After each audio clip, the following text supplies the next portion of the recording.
Hello guys, Nifty ഇപ്പോൾ trade ചെയ്യുന്നത് 24 to 60 ആ ഒരു റേഞ്ചിലാണ്. സോ രാവിലെ മുതൽ നോക്കുകയാണെങ്കിൽ ഈ ഒരു റേഞ്ച് തൊട്ട് നിഫ്റ്റി പോയിട്ടില്ല. സോ ഇന്നലത്തെ ഹൈയിൽ റെസിസ്റ്റ് ചെയ്ത് തന്നെയാണ് നിൽക്കുന്നത്. ഈ ഒരു സിംഗ്ലോയിൽ സപ്പോർട്ട് എടുത്ത് നിൽക്കുകയാണ്. സോ ഈ ഒരു റേഞ്ചിലാണ് നിഫ്റ്റി ട്രേഡ് ചെയ്യുന്നത്. 24,250 താഴെ 24,230 220 ആ റേഞ്ചിൽ നിഫ്റ്റി ട്രേഡ് ചെയ്യാണ്.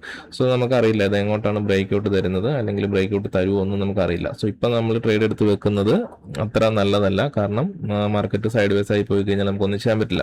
സോ ഇതെങ്ങനെ നമുക്ക് പ്രെഡിക്റ്റ് ചെയ്യാന്നുള്ളത് ഒരു പ്രോബിലിറ്റി ഞാൻ കാണിച്ചു തരാം. സോ നിങ്ങൾ ജസ്റ്റ് നോക്കുക.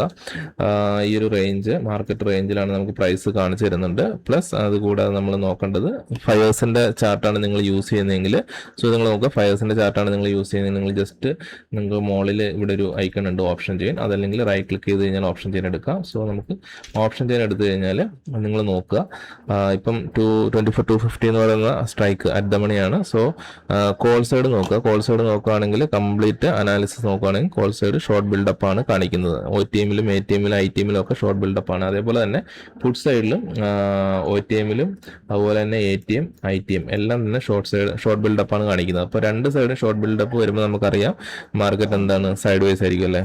അതായത് കോൾ സെല്ലേഴ്സും മാർക്കറ്റിനെ മുകളിലേക്ക് വിടാൻ സമ്മതിക്കുന്നില്ല, പുട്ട് റൈറ്റേഴ്സ് മാർക്കറ്റിനെ താഴേക്ക് വിടാൻ സമ്മതിക്കുന്നില്ല. സോ ഈ ഒരു സിറ്റുവേഷൻ നമുക്ക് കാണുമ്പോഴത്തേക്കും ടോട്ടലി നമ്മൾ ഓപ്ഷൻ ബൈയിങ് അവോയ്ഡ് ചെയ്യുന്നതായിരിക്കും നല്ലത്. കാരണം ആ ഒരു റേഞ്ചിൽ നിൽക്കുമ്പോഴത്തേക്കും ടൈം ഡീക്കേ കാരണം നമ്മളുടെ പ്രീമിയം കുറഞ്ഞു പോകുന്നതായിരിക്കും. സോ മോസ്റ്റ്ലി ഈ ഒരു സെറ്റപ്പിൽ മാർക്കറ്റ് നിൽക്കുന്ന സമയത്ത് നമ്മൾ ഓപ്ഷൻ സെല്ലിങ് ട്രൈ ചെയ്യാവുന്നതാണ്. സോ അതിനെക്കുറിച്ച് കൂടുതൽ അറിയണമെന്നുണ്ടെങ്കിൽ നിങ്ങൾ കമൻറ്റ് ചെയ്യുക. Okay, thank you.